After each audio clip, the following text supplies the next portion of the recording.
Hey, listen. Welcome to Brother from Another. They may have said Holy Toledo on the Raiders broadcast. I guess on every broadcast, there was a very sanitized version of what people were thinking, what people were feeling. But Holy Toledo is low down on the list, especially if you're in New England. Hey, welcome to Brother from Another.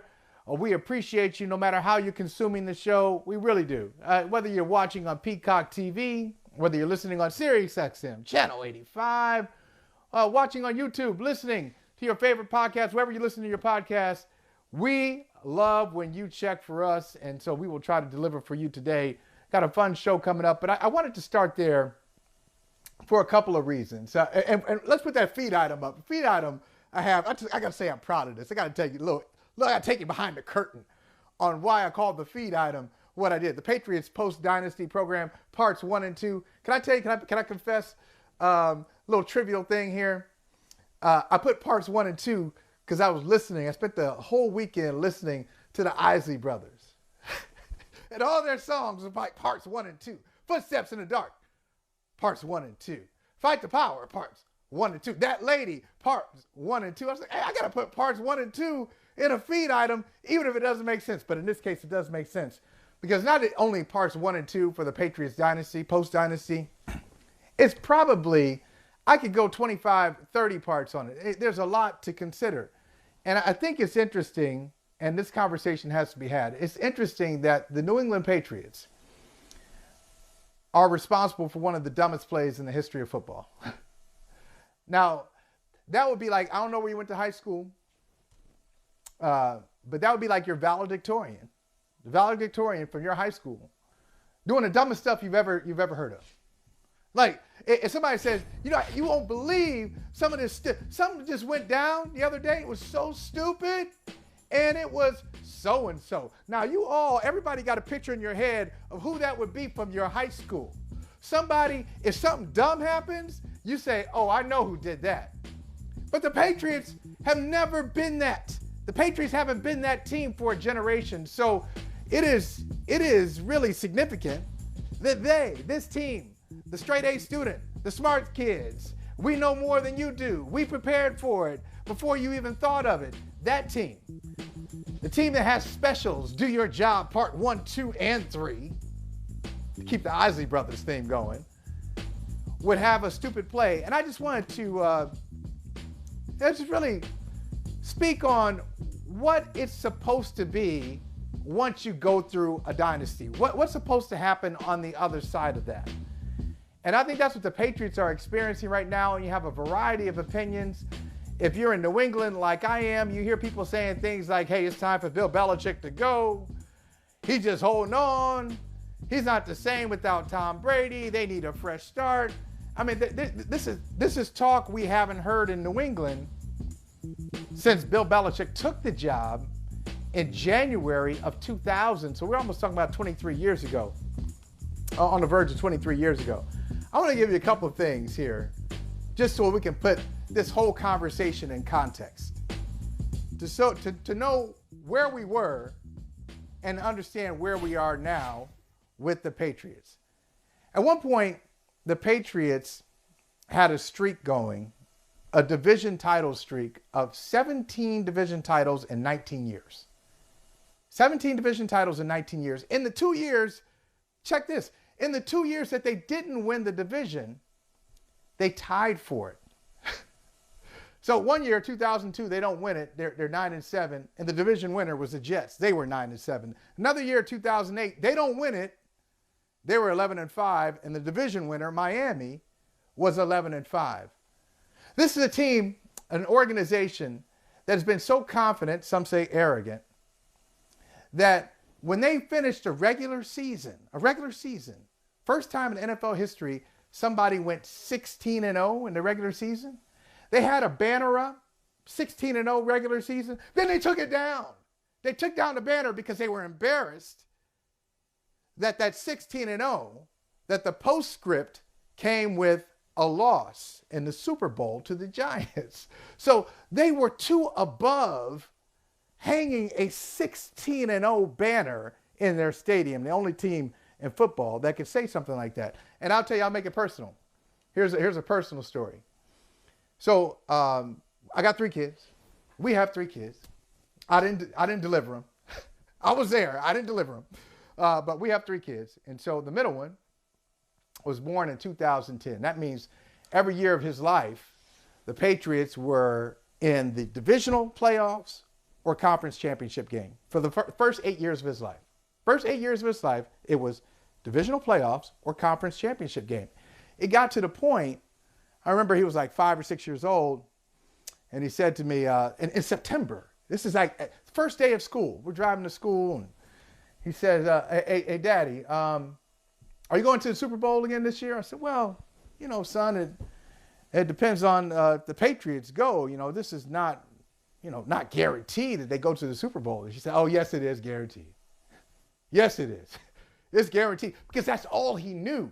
As a matter of fact, he was a part of a NBC Sports Boston did this little video with 8 and 9-year-olds. So this is when he was 8, and they had been in 8 straight conference championship games. So the whole bit was these 8-year-olds, that's all they know. Patriots in the conference championship. And a 9-year-old says, oh, y'all spoiled. It wasn't always like this. So I just want to set that context for you to see where we are now. They're 7-7. They have a bottom 10 offense. People are talking about Belichick maybe past his time on the job. What do we do with this? Are they really a bad organization, or is it just relative to what they were? I would suggest Shalise Manza Young, who's a perfect one to talk about this, because she knows. She covered the Patriots. She has been in this area, so she knows where I'm coming from. I would suggest, Shalise, that this is just what normal life is for most NFL teams. You go into every Sunday and you have no idea what's going to happen. Your team could play great. Your team could suck. You're fighting for a playoff spot. You're in the playoff mix. You're on the outside looking in. You're a lot of hand wringing, hoping that your team can do it on this Sunday. How do you assess where the Patriots are now when the dynasty is clearly over and they've got a new frontier to explore? Yeah, it's like you said, they've certainly come down to NFL Earth anyway. I know you weren't born in this area, but I've lived in Massachusetts and Rhode Island my entire life. And I distinctly remember being 8 years old and going to my Uncle Dennis's house with my family and their friends and watching Super Bowl 20, because it was such a big deal that the Patriots squished the fish in the playoffs a couple weeks before, and they made it to the Super Bowl. They were destroyed promptly by the Chicago Bears, but that was first, the high watermark. They scored first. What's that? They scored first. They scored first in that game, though. They scored first. And it was all downhill. It was a field goal. That's right. It was all downhill from there. But that was the high watermark of this franchise until Tom Brady takes over. And then it just becomes this, as you said, your middle child. And there are, people, even like kids in college who were born here, who don't know anything but the Patriots being successful. And they don't understand that this is how it's supposed to be. It's just, I saw you play the highlight of the mistake. I'm flabbergasted. Like the lack, it's not even that it was a bad play. It was the lack of situational awareness from a Bill Belichick team that is absolutely stunning. Like, how did you not just go down and play for overtime? You were around enough. I covered enough games. We were always waiting for the other team to make the stupid mistake, and they inevitably did because they just weren't as disciplined as the Patriots. Right. Bill Belichick, That's all right. we ever heard about was they would practice for every possible scenario because there was a 1 in 500 chance that this thing may happen. It was awful. It's just, the throw. It's the lack of situational awareness that is just beyond any. I can't believe that's where we are with the Patriots team. Okay, so that's the question, because we know, and I said this to Michael Smith yesterday, Bill Belichick, there he is, always thinks of himself as a teacher first and foremost. I'm a teacher. I teach these guys. This is what I do. So when the teacher is not getting through, and I'm talking to a teacher right now, okay, if the teacher is not getting through to the class, and you've always gotten through, no matter what, you didn't always win the Super Bowl, but you've always gotten through to them. But now, this year in particular, you're not maximizing the talent on your roster. So what should happen? Do you blame the students, or do you say, maybe I lost my mojo? And you know, for Bill Belichick, which one is it, in your opinion? I think if we look at him as the teacher, but also as the principal, you know, it's been a while since I've covered the Patriots on a regular basis, but I had people, you know, emailing me 6, 7, 8 years ago saying Bill Belichick, the GM, should be replaced. They wanted to keep Bill Belichick, the coach. And I couldn't disagree with that. You know, I think we can go back over the years, the draft picks and those sorts of things. But now his staff, like, for a man who it's all about what's best for the team, everybody has to earn it. Your 2 sons and your fail sons. Your staff is your 2 biological sons and many of your fail sons. And they're all, and the fail sons are cast in places they've never been cast in before. He's 71 now? 71? 70. It could 70, be. Straight up 70. It could. He used to say, oh, I can't imagine being Marv Levy and coaching, you know, beyond 70. And here we are. And maybe it has. Maybe, like, you just can't insulate yourself with the same people over and over. Like, I'm even seeing now people are like, oh, we should bring back Bill O'Brien. Really? There's nobody new that you could bring in to maybe teach a new way?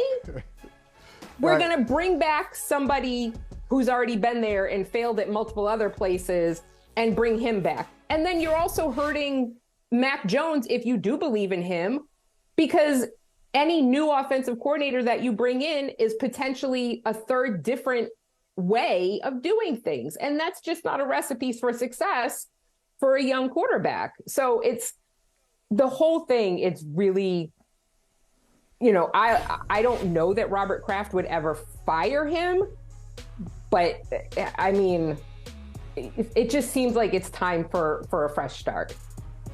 Well, I'll tell you this, Shalise. Now, we are heard all over this great land. So chances are somebody listening to us is in a place where they say, good.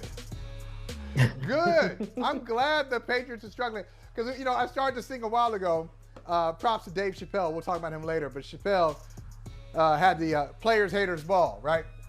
And so I had the Patriots Haters Ball. And I remember talking to Jerome Bettis about it. I said, if we were to have the Patriots Haters Ball, what facility could we hold it? And Bettis said, you need some prairie lands. He said, we just need vast space. We need space.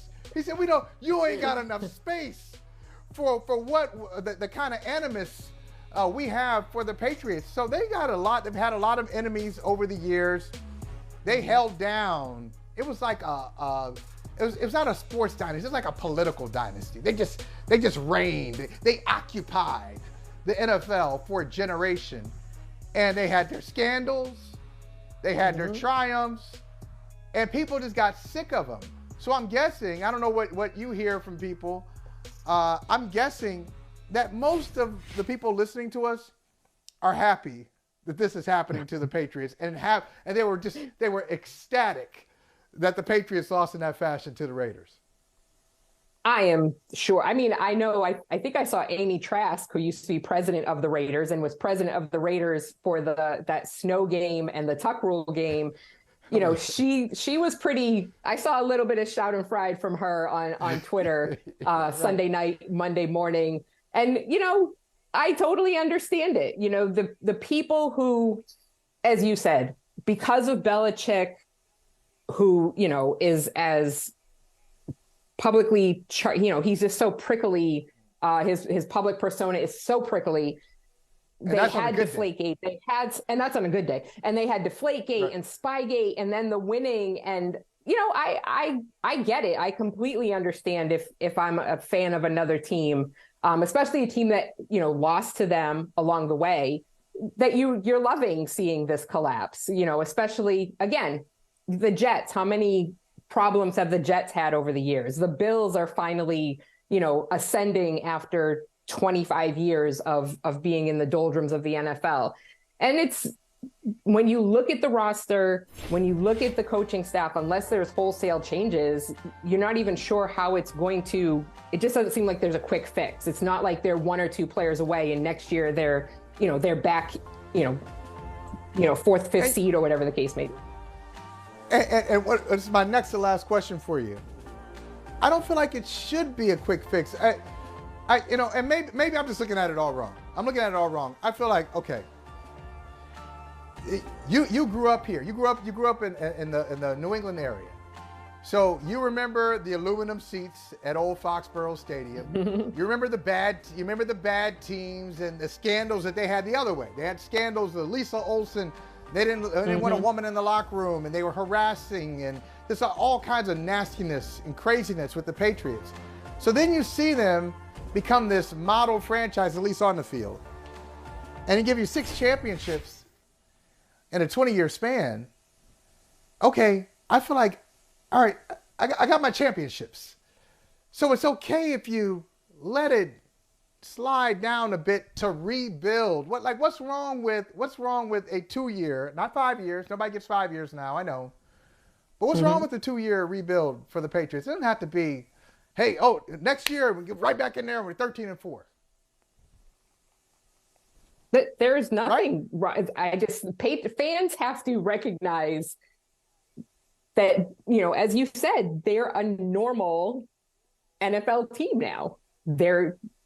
It just what they did for that stretch with Tom Brady and Bill Belichick, I don't know that it could ever be duplicated. I mean, of current quarterbacks and current teams, Patrick Mahomes and Andy Reid probably could come close, possibly, but that's so much pressure and so ridiculous to be like, go win 6 championships in 15 years. It's like they set the bar so high. But now it's time, and it's, you've been around, I've been around. It seems crazy to say it's time to move on from Bill Belichick, but it might be time to move on from Bill Belichick. It just start fresh, put new blood in. I coach track and field, and after a long workout, I'll tell my kids to lay up and lay on the floor and put their feet up against the wall and put when they stand up again, it puts fresh blood in their legs. Might just be time for something like that with the Patriots. Just put some fresh blood in there and start new. You know what I would say to you for that? I'd say, Coach, I like the lay on the floor part. I'm gonna stay on the floor. Now getting back and running. I don't like the running part, but I do. I'm gonna stay here for. Can I stay here for like 35 minutes, 40 minutes, right here? Just take a little nap. Because running is not a strength of mine. All right. So final question for you. And it has been out there, and I just wonder how I'm working through how I feel about it. I'm wondering if it's ageism or not. So I hear a lot of people talking about Belichick's age. Came up here. So Belichick is the 2nd oldest coach in football. Pete Carroll's the oldest by months. Mm-hmm. So I think Carroll may be 71 or almost 71. Belichick 70. He'd be 71 in April. Is it ageism to say it's time for him to move on just because of his birth certificate? Because I look at it this way, and maybe because I'm not 25 anymore, so now I'm a little more sensitive to this than I was like 15 years ago. Like if I'm 25, I'm like, yeah, that's right, get him out of here. Not 70 is not old, 50 is old when you're 25, 40 is old when you're 25, and then you say, oh, wait a minute, that's so young. I just know that, okay, maybe at 70, he's a senior coach in the league, but what I know is that you should know how to work better and smarter with age. You should have more wisdom, and you should have fewer insecurities, because let's be honest, Shalise, some people back in the pre-pandemic days when people were in the office, everybody in the office wasn't working. They were in there because they're supposed to be there. And you don't want to leave before the boss and all that BS that people go through. So you should be past that, and you should know how to work better and smarter at 70. Is it time to go just because of performance? Or are we saying it's time to go because there's a 7 his number starts with a 7. It's not the age. It's not strictly his age. Let's put it that way. I think that more than he just seems like he's wrapped himself in a cocoon of comfort. Like, who's pushing back on him on that staff? His sons are going to push back on him and tell him he's wrong? Matt Patricia, who you gave a bone and gave another job after he was terrible in Detroit? Joe Judge, they're going to tell you you're wrong? Who is pushing back? Nick Caserio's gone now in the front office. I just don't think he wasn't pushing back either. Right. So I just don't think there's anybody in there that this man who, for so many Wednesdays and Thursdays and Fridays of my life, it stood at a lectern and said it's all about the team and you got to make tough decisions sometimes. Who's pushing back on him? You've probably spoken to people for books that he used to welcome being challenged and he was always open to different positions. Who's doing that now? I just don't. Yeah. Even Gerard Mayo and Troy Brown played for him. I just don't know who is going to pound their fist on the table and be like, this is ridiculous. What are we doing? And that it's going to be welcomed and embraced and we'll see actual change. I just don't know who is going to do that. Like, everybody in that room owes their career or their life, in the case of his 2 sons, to Bill Belichick. Like, I just don't. That's right. I just don't see. It's not strictly the age. I think he just, somewhat amazingly to me, has gotten to a point.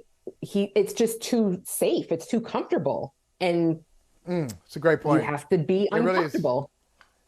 It is a great point, and maybe he welcomed that challenge before he got to 6.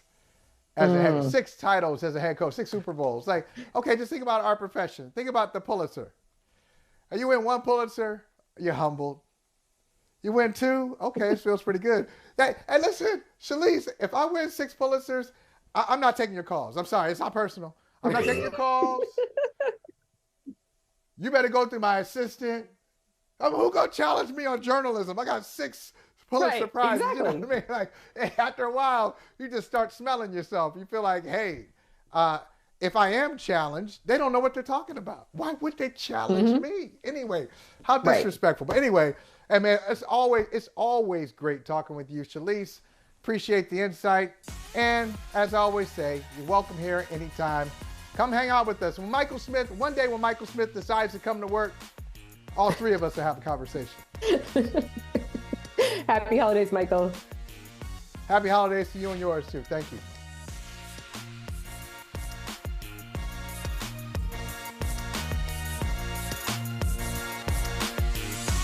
Hey, thanks for watching Brother from Another on YouTube. Make sure you hit subscribe before you leave, and be sure to watch us 3 to 5 p.m. Eastern Time on Peacock.